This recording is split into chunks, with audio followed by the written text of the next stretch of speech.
My mum sent a text message. We've changed all the locks on the front door and also the code to the main gate. We no longer trust you. She said it confidently, like she had just closed a case. I stared at my phone for a long moment. Then I typed back, deliberately calm. Noted. That was clever and smart. I paused. Because she had forgotten one thing. One detail that made all the confidence in the world irrelevant. But I didn't tell her that yet. Not today. Before I go any further, I want you to hear this clearly. Sometimes, the people who share your blood are also the ones most willing to erase you. They won't yell. They won't storm. They just quietly rewrite the story so you're nowhere in it. And that's worse than any argument. My name is Rose Halstead. I'm 33.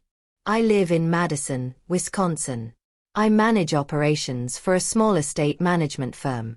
Ironically, I've spent more time untangling the plans and assets of other families than I have my own. Which is why it hurts so much that, in the blink of a text, my family had decided I didn't exist anymore.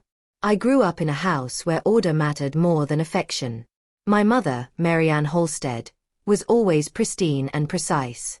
Every photograph hung straight. Every holiday perfectly color-coded. Every family gathering judged, ranked, and subtly commented upon. My father, Douglas, was quieter. He never challenged Mary Ann, never intervened when Kendra, my older sister, maneuvered her way to the center of attention. He smiled, nodded, and let the household hum along. Kendra, she had a knack for timing. Always present when a favor was needed, always absent when accountability arrived. Her charm made her seem indispensable, while my contributions, meticulous, consistent, unseen, were invisible. I learned early that being dependable didn't earn praise. It earned assumptions. It was the same with my grandfather, Edwin Halstead, who passed 2 years ago. Before he died, he tried to teach me the only lesson that mattered. Family doesn't measure loyalty by who's seen. It measures it by who remembers when no one's watching. I remembered. It started as an ordinary Thursday morning. I had just brewed a cup of coffee and settled into my home office. My phone buzzed, the kind of notification that usually meant something trivial, a spam alert, a group chat ping. But when I saw it, my stomach sank. The locks. The gate code. No trust. No preamble. I felt the familiar ice settle into my chest. Not panic. Not rage. Ice. Quiet. Clean. Precise. The kind of cold that sharpens your focus rather than clouds it. I could feel Kendra smiling in my imagination, Mary Ann nodding, Douglas sighing in resignation. They believed they had won. They had no idea what I was capable of. I didn't respond with anger. I didn't call. I didn't knock. I did what I always did. I documented. Every interaction, every favor, every unpaid labor I had performed over the past decade. Medical bills for my grandmother. Phone bills for my father. Repairs on Kendra's car. Emergency daycare costs. Legal consultations. Estate planning meetings I had attended on behalf of my family. Every single thing. It didn't take long to realize the scope. I wasn't just overlooked. I was exploited. And I had proof. That realization was strangely liberating. For 4 years, I had been quietly funding the household's conveniences, their luxuries, their emergencies. Always labeled as temporary help. Always supposed to be forgotten. But now, the ledger was mine. And I was ready to let it speak.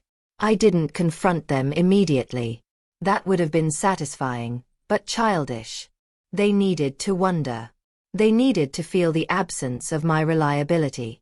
I stopped paying for things they assumed I would cover. Subtle, deliberate omissions. The landscaping, the home security subscription, the quarterly property inspections.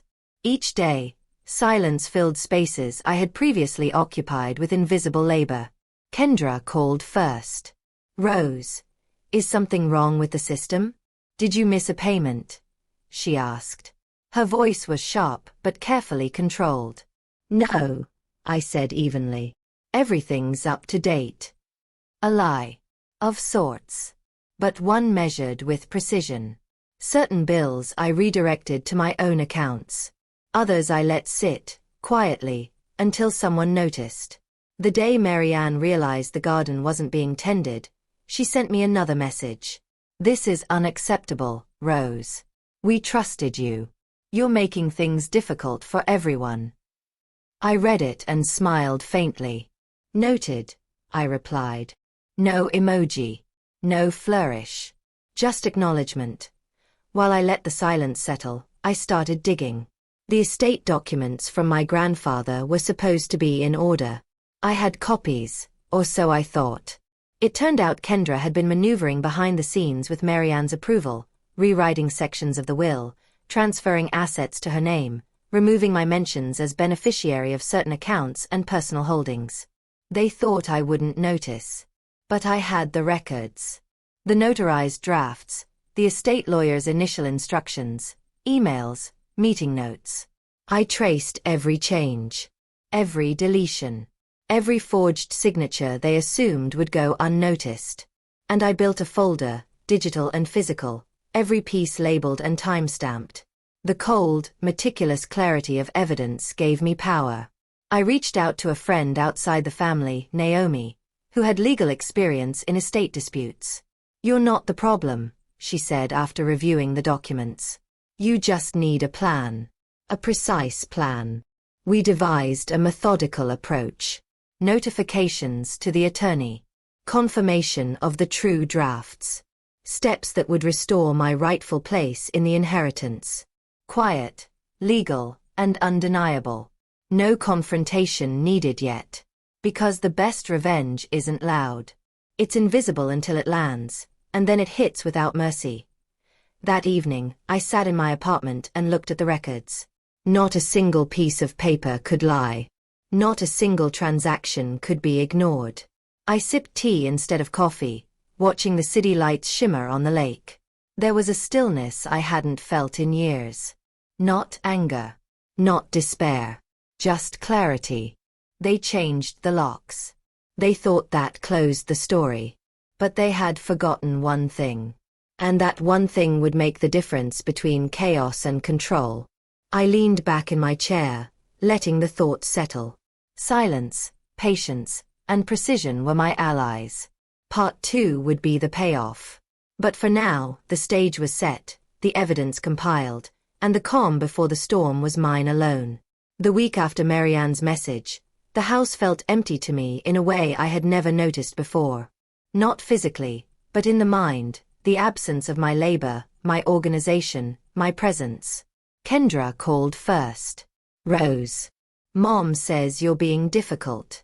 You've ignored all the requests for the estate review. I smiled, calm and cold. Noted, I replied. No anger. No emotion. Just acknowledgement. Because I had the leverage now, and leverage doesn't need theatrics, I didn't call the attorney immediately. I didn't confront my mother, either. Instead, I began to implement quiet pressure. Every monthly account that had been implicitly mine to manage remained untouched.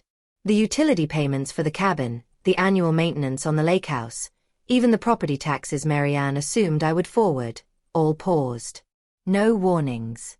No messages. Just silence. The family began noticing small inconveniences. Calls came from Kendra first, frantic but carefully measured. Rose, did you? Something is off with the accounts. Everything is as it should be, I said. They assumed I was careless. They assumed I would hurry to fix it. But this time, I let it sit. Let them stew. Let them wonder. While the family floundered, I prepared my case. Every document I had amassed over the previous months was organized into a binder.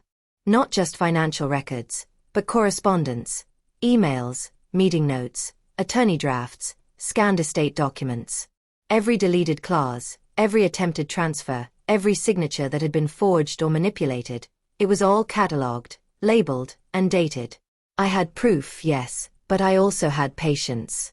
I spent nights reviewing it line by line, making sure the narrative I would eventually present was airtight.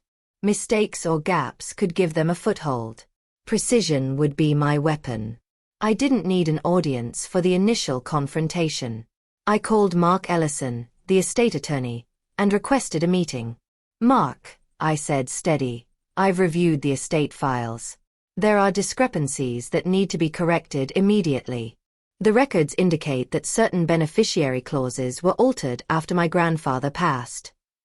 He paused, then sighed. "I'll need to see everything in writing," he said. I handed him the binder, thick with documentation. He flipped through it carefully, then looked up. "These changes, they're irregular. If you submit these to probate, there's no question you'll be restored to your position." I nodded. Exactly what I had been waiting to hear. A few days later, I drove to the family home.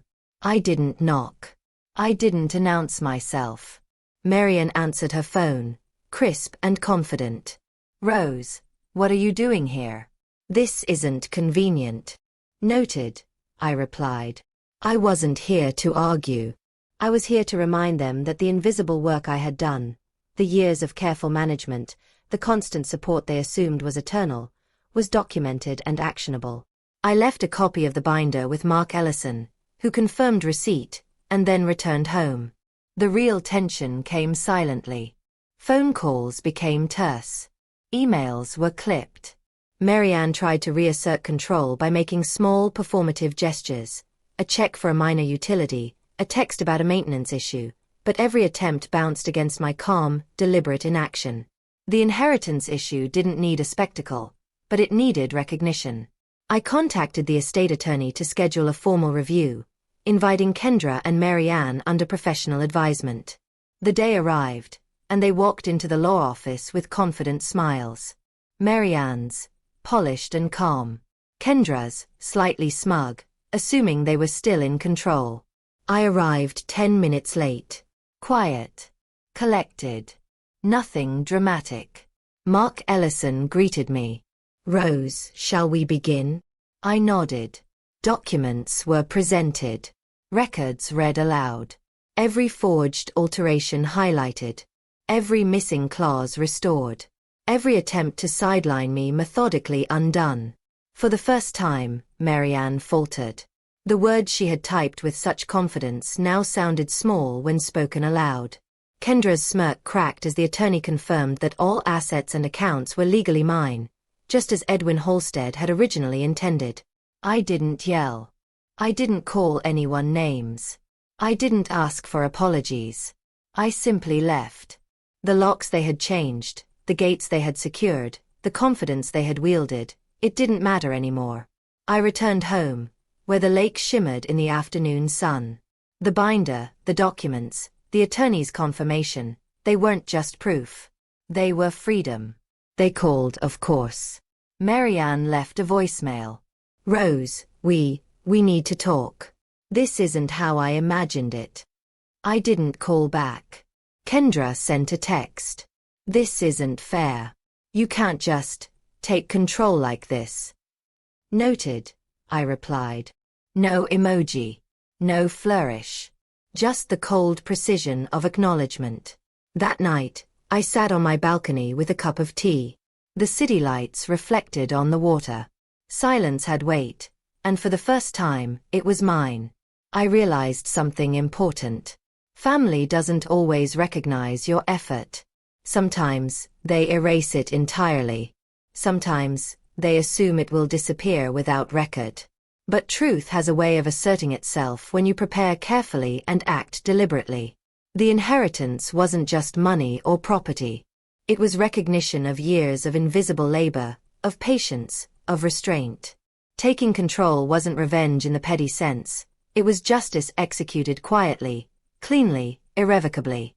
And for the first time in decades, I didn't owe anyone anything. Not trust, not labor, not forgiveness. 2 days later, the wire transfer notifications arrived. Every account restored, every asset accounted for, and all correspondence showing my rightful inheritance cleanly in my name. No drama. No theatrics. No calls demanding attention. Just facts. I forwarded a short note to Marianne. Transaction completed. No further contact necessary. Then I deleted the thread. The silence that followed was different than before. It wasn't empty. It was earned. I had been erased. I had been overlooked. I had been assumed powerless. Now, I was neither invisible nor indebted. And that one thing my mother had forgotten? You can't lock someone out of the truth. Moral lessons. Sometimes the people who share your blood aren't the ones who protect you. They're the ones who take from you silently, expecting your loyalty without gratitude. Rose's story reminds us that patience, observation, and careful preparation can turn betrayal into clarity and control. You don't need to fight with anger or rush for revenge. The quiet, methodical approach, documenting, planning, and standing firm, gives you power over situations designed to erase you. It teaches us that boundaries are not selfish, and that fairness and justice often come not from confrontation, but from knowing your worth and refusing to allow others to rewrite your story.